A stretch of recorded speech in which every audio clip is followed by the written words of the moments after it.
कहानी की शुरुआत में बताया जाता है कि चेस्टर्स मिल नाम का एक शहर पहले आम शहरों की तरह ही था, लेकिन फिर वहाँ कुछ ऐसी भयानक डरावनी घटनाएं घटने लगी जिससे पूरा का पूरा शहर नर्क से भी बदतर बन गया। लेकिन आखिर वहाँ ऐसी कौन सी खतरनाक घटनाएं होने लगी, चलिए जानते हैं। तो कहानी की शुरुआत होती है बार्बी नाम के एक लड़के को दिखाते हुए जो एक डेड बॉडी को जंगल में दफना रहा था। बार्बी वहाँ का लोकल निवासी नहीं था और बार्बी के माथे पर लगी चोट को देखकर लग रहा था कि मरने वाले बंदे के साथ उसकी काफी ज्यादा लड़ाई हुई होगी। उस आदमी को दफनाने के बाद बार्बी अपनी कार में शहर से बाहर निकलने लगता है, लेकिन तभी उसका सामना शेरिफ नाम के एक पुलिस ऑफिसर की कार से होता है। उसे देखकर वो थोड़ा डर जाता है, जिससे उसका ध्यान ड्राइविंग से हट जाता है, लेकिन किसी तरह वो पुलिस से बच निकलता है। पर तभी कुछ गायें सड़क के बीचों बीच खड़ी थी। उनको बचाने के लिए बार्बी अपनी कार को एकदम से मोड़ देता है, जिससे वो गायों से भरे खेत में पहुंच जाता है। इससे उसे थोड़ी चोट लग गई थी। कुछ सेकंड्स बाद वहाँ पर जमीन अर्थक्वेक की वजह से जोर जोर से हिलने लगती है कि अचानक आसमान से एक चीज बार्बी के सामने आकर नीचे गिरती है और सब कुछ शांत हो जाता है। बार्बी देखता है कि एक गाय आसमान से गिरने वाली उस चीज से 2 टुकड़ों में कट चुकी थी। वो डरा हुआ उस चीज को छूने लगता है तो उसे पता चलता है कि वो एक इनविजिबल वॉल है जो इतनी शार्प थी कि इसकी वजह से कई घर भी 2 हिस्सों में कट गए थे। तभी वहाँ जॉय नाम का एक लड़का आकर उससे पूछता है कि तुम ठीक हो या नहीं।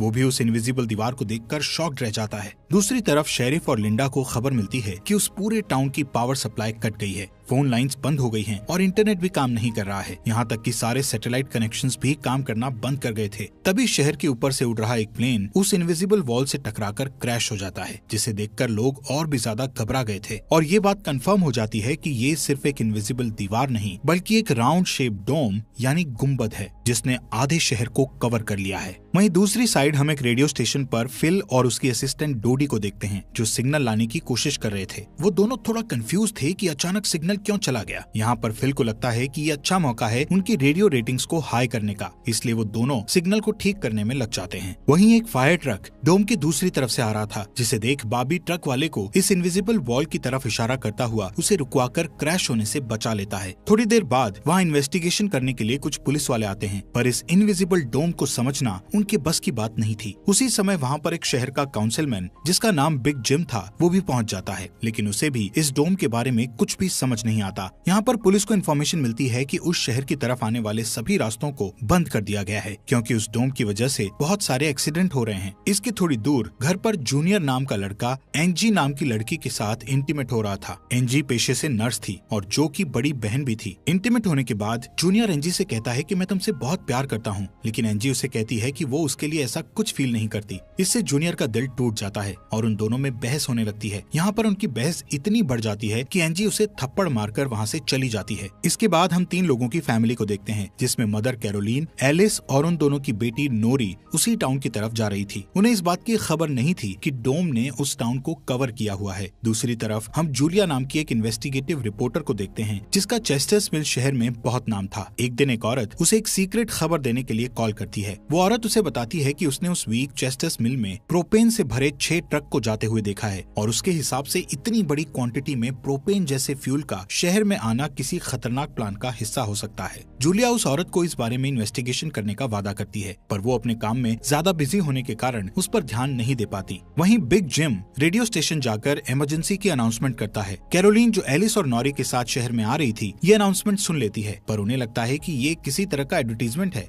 इसलिए वो इस अनाउंसमेंट पर ध्यान नहीं देती और उनकी कार डोम से टकराते टकराते बचती है क्योंकि उससे पहले दूसरी तरफ से आ रहा एक ट्रक डोम से टकराकर क्रैश हो जाता है, जिसे देखकर वो तुरंत अपनी कार की ब्रेक लगा देती है। इतने बड़े इंसिडेंट को देखकर नॉरी के दौरे पड़ने लगते हैं, जिससे वो बेहोश हो जाती है, लेकिन बेहोश होने से पहले वो किसी पिंक स्टार के बारे में कहती है। अब यहाँ से नॉरी को जल्दी से हॉस्पिटल में ले जाया जाता है, जो कि टाउन में होने वाली घटनाओं से घायल हुए लोगों से भरा पड़ा था। वहीं जूलिया और बार्बी घायल हुए लोगों को हॉस्पिटल ला रहे थे। इसी हॉस्पिटल में जूलिया का हस्बैंड भी डॉक्टर था। वो उससे मिलने जाती है, लेकिन उस वक्त उसका हस्बैंड हॉस्पिटल में नहीं था। हॉस्पिटल में जूलिया को पता चलता है कि उसका हस्बैंड संडे को कभी काम नहीं करता था, पर वो जूलिया को हमेशा झूठ बोलता आ रहा था। हॉस्पिटल के बाहर हम बार्बी और एंजी को मिलते हुए देखते हैं। दोनों को साथ देखकर जूनियर के अंदर एक अलग सी जलन पैदा होती है। वहीं अब टाउन के बॉर्डर्स को सैनिकों द्वारा सील कर दिया जाता है। बहुत सारे साइंटिस्ट और एक्सपर्ट्स को भी इस अजीबोगरीब मुसीबत का असल कारण नहीं पता चलता। पर कुछ घंटों बाद बिग जिम प्रोपेन के बारे में बात करने के लिए शेरिफ से मिलता है। यहाँ पर उनकी बातों से हमें पता चलता है कि उनको इस डोम के बारे में पहले से थोड़ा बहुत पता था, पर वो इस पर खुलकर बात नहीं कर रहे थे। वहीं बॉबी को उस टाउन में एक दिन के लिए रुकना था, पर उसके पास ठहरने के लिए कोई जगह नहीं थी, इसलिए वो अपनी कार में ही रात बिताने का फैसला करता है। तभी जूनियर उसके पास आता है और उसे एंजी से दूर रहने को कहता है। धीरे धीरे उसकी बात धमकी में बदल जाती है। बॉबी हैरान होता है कि आखिर उसकी गलती क्या है। इसी बीच वहाँ जूलिया आ जाती है, जिससे वो झगड़ना बंद कर देते हैं। यहाँ से सीन शिफ्ट होता है और हम देखते हैं कि टाउन के ऐसे हालात से लापरवाह होकर एक जगह कुछ टीनेजर्स पार्टी कर रहे थे। इनमें जॉय भी था। जॉय एक लड़के से वहाँ के हालात पर बात करने लगता है, लेकिन अचानक जॉय को दौरा पड़ने लगता है और वो पिंक स्टार के बारे में बोलने लगता है,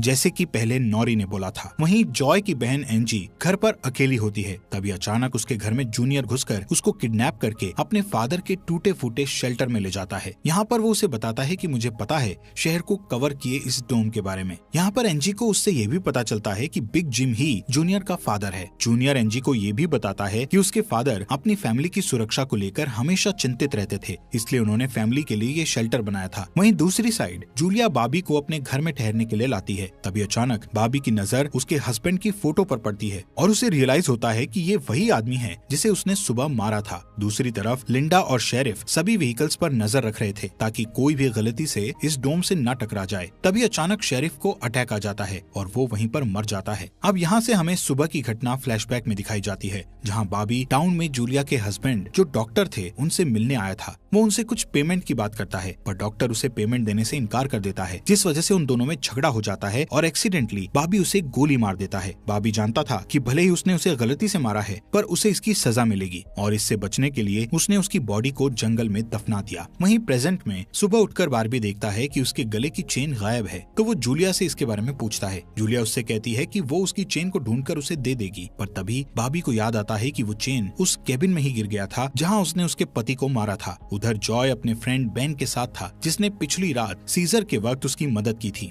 बेन जॉय से पिंक स्टार के बारे में पूछता है, जो उसने रात को दौरा पड़ते वक्त कहा था, लेकिन जॉय को उसके बारे में कुछ भी याद नहीं आ रहा था। वहीं रेडियो स्टेशन में डोडी एक स्पेशल डिवाइस की मदद से डोम के बाहर वाले लोगों से कांटेक्ट करने में सक्सेसफुल हो जाती है। वो सोल्जर्स को आपस में बात करते हुए सुन सकती थी, पर वो उनसे कुछ नहीं कहती। वहाँ सोल्जर्स भी कंफ्यूज थे कि आखिर ये इनविजिबल वॉल क्या है। दूसरी तरफ बिग जिम रेस्टोरेंट में बैठा ब्रेकफास्ट कर रहा होता है कि लिंडा वहाँ आकर उसे शेरिफ के मरने की खबर सुनाती है, जिससे वो लोग तुरंत बंकर में डेड बॉडीज को दफनाने वाले के पास जाते हैं, जिसका नाम लेस्टर था। उधर एंजी शेल्टर में किसी को मदद के लिए बुलाने की पूरी कोशिश करती है, पर वो कामयाब नहीं होती। तभी जॉय वहाँ आता है और उसे चेन के जरिए बेड से बांध देता है। वहीं बिग जिम लेस्टर को अपने साथ लेकर आता है, जो कि शेरिफ का ही दोस्त था। शेरिफ की मौत से वो बहुत दुखी और परेशान हो जाता है। जब लिंडा उनके आसपास नहीं होती, तब वो और बिग जिम पिछले महीने होने वाले प्रोपेन के इंपोर्ट के बारे में बात करते हैं कि प्रोपेन के इंपोर्ट में उन तीनों का ही हाथ था और उन्होंने टाउन वालों से ये बात छुपाई थी। शेरिफ की मौत से ये कंफर्म हो गया था कि वो उनकी इन्वॉल्वमेंट के बारे में किसी को कुछ नहीं बता पाएगा, जो कि उनके लिए अच्छी खबर भी थी। उसी दिन बाद में लिंडा पुलिस स्टेशन आती है तो देखती है कि बिग जिम शेरिफ के ऑफिस में कुछ ढूंढ रहा है। लिंडा के पूछने पर जिम उसे कहता है कि वो वहाँ शेरिफ की वसीयत के पेपर्स ढूंढ रहा है, लेकिन असल में वो वहाँ प्रोपेन के इंपोर्ट से जुड़े पेपर्स को ढूंढने आया था, जो उसे और लेस्टर को परेशानी में डाल सकते थे। वो तुरंत बाहर आकर शेरिफ को बताता है कि मुझे लगता है वो पेपर शेरिफ के घर में होंगे, जिन्हें लाने के लिए वो लेस्टर को तुरंत उसके घर भेजता है। इसी बीच जूलिया जल्दी से रेडियो स्टेशन पर डोडी के पास जाती है, जहाँ वो देखती है कि वो लोग डिवाइस के जरिए डोम के बाहर खड़े सैनिकों की बातचीत सुन सकते हैं। उनकी बात सुनने पर जूलिया को पता चलता है कि वो लोग जमीन खोदकर डोम को बाहर निकालने की कोशिश कर रहे हैं, पर वो इस काम में कामयाब नहीं हो पा रहे हैं। इसके बाद जूलिया रेडियो के जरिए पूरे टाउन में डोम वाली खबर को फैला देती है, जिससे लोगों में डर पैदा हो जाता है और लोग घबरा जाते हैं। वहीं जॉय और बेन बॉर्डर के पास साइंटिस्ट को अपना काम करते हुए देखते हैं। साइंटिस्ट ये देखते हैं कि डोम के ऊपर पानी का क्या असर होता है, पर उन्हें ज्यादा कुछ समझ नहीं आ रहा था, जिससे वो किसी नतीजे पर नहीं पहुंच पाते। वहीं जॉय देखता है कि ये डोम एक छलनी की तरह है। वो बेन से बताता है कि इस डोम में से बिल्कुल मामूली सा पानी आर पार जा सकता है। दूसरी ओर बार्बी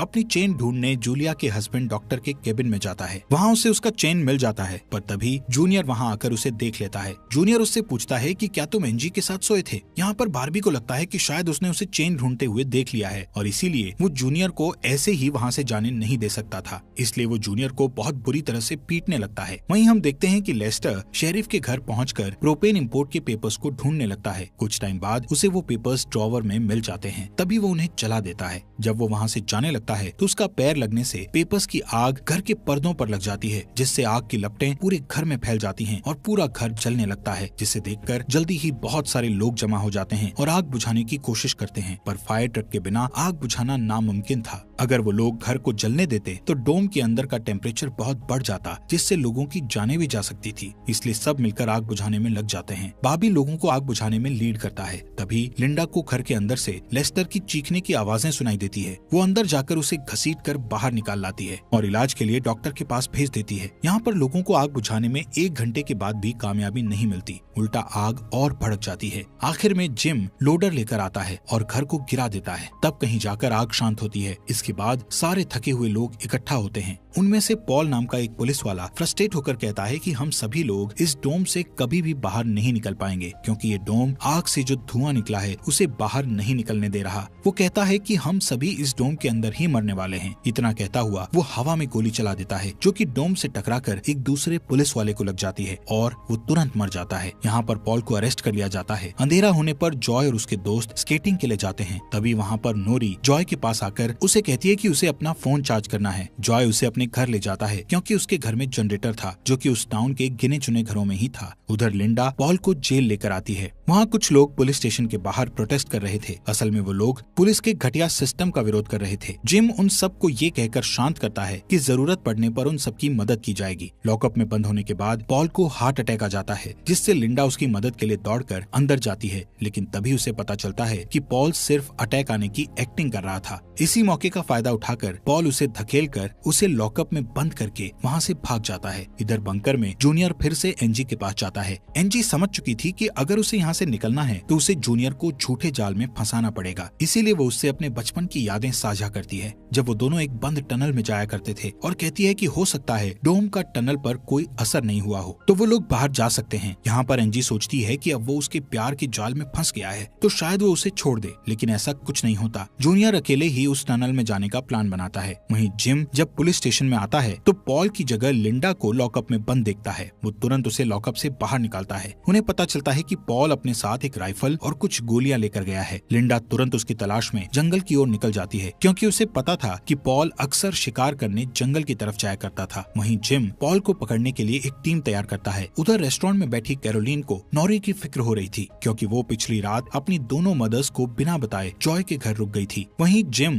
लोगों से पॉल को तलाश करने के लिए उसकी टीम ज्वाइन करने को कहता है। वो बाबी से भी उनके साथ चलने को कहता है, क्योंकि वो आग बुझाने में अच्छा लीडर साबित हुआ था। इसके बाद वो लोग जंगल में जाने लगते हैं। रास्ते में बार्बी अपनी खूबियां दिखाता हुआ उनसे कहता है कि वो मिलिट्री में भी रह चुका है। वहीं दूसरी ओर जूलिया जूनियर को टनल की तरफ जाते हुए देखती है। वो उसे रोककर पूछती है कि वो बैग पैक करके कहाँ जा रहा है, लेकिन जूनियर बहुत जल्दी में था और वो नर्वस भी था। वो कहता है कि मैं बस यहीं पास में अपने दोस्त से मिलने जा रहा हूँ। इससे जूलिया का शक उस पर और भी बढ़ जाता है और वो उसका पीछा करती हुई टनल तक पहुँच जाती है। उधर जॉय के घर पर जॉय और नॉरी साथ में नाश्ता कर रहे थे। जॉय पहले कभी किसी लड़की के साथ अकेला नहीं रहा था, इसलिए थोड़ा नर्वस फील कर रहा था, जबकि नॉरी कॉन्फिडेंट थी और बातचीत में भी हाजिर जवाब थी। तभी बेन और 2 लड़कियों को अपने साथ लेकर उसके घर आ जाता है, जिन्हें फोन चार्ज करना था। उन्हें इम्प्रेस करने के लिए बेन को जनरेटर यूज करना था, जिसके लिए जॉय बेन को थोड़ी बेदिली से इजाजत दे देता है, क्योंकि उस टाउन में जनरेटर एक बहुत काम की चीज थी और इस तरह उसका मिसयूज करना उसे सही नहीं लग रहा था।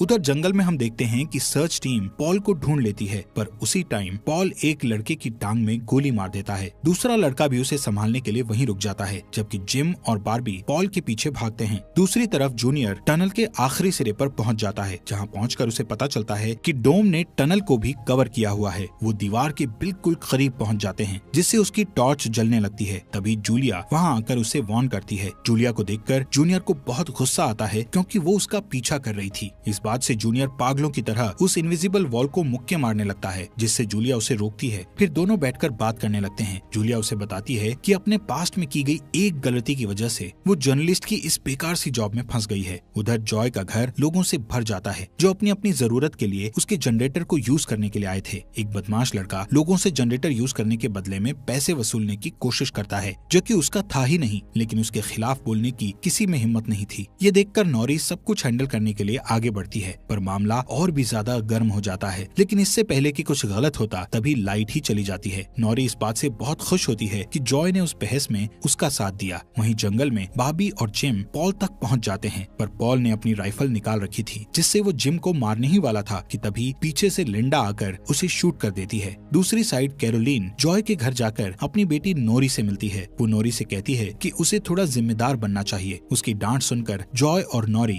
एक दूसरे का हाथ पकड़ लेते हैं, जिससे एक स्ट्रेंज स्पार्क पैदा होता है और उसी वक्त दोनों को दौरे पड़ने लगते हैं। वो दोनों एक साथ किसी पिंक स्टार के बारे में बात कर रहे थे। उधर जूनियर शेल्टर में एनजी के पास जाता है, लेकिन इस बार उसके हाथ में फर्स्ट एड किट थी। एनजी उसके जख्मों पर मरहम पट्टी करती है और चुपके से सीजर अपने पास रख लेती है। वहीं हम देखते हैं कि जूलिया और बार्बी दिन भर की थकान के बाद वापस घर लौटते हैं, लेकिन जूलिया जूनियर की बातें सुनने के बाद से ही बार्बी पर शक करने लगी थी और जब बार्बी नहाने जाता है तो जूलिया उसका सामान चेक करने लगती है। दोस्तों, हमारे फॉक्स एक्सप्लेनर हिंदी चैनल को सब्सक्राइब करना मत भूलना। और आपको ये अंडर द डोम सीरीज यहाँ तक कैसी लगी, इस सीरीज के नेक्स्ट एपिसोड लाएं या नहीं, कमेंट बॉक्स में हमें जरूर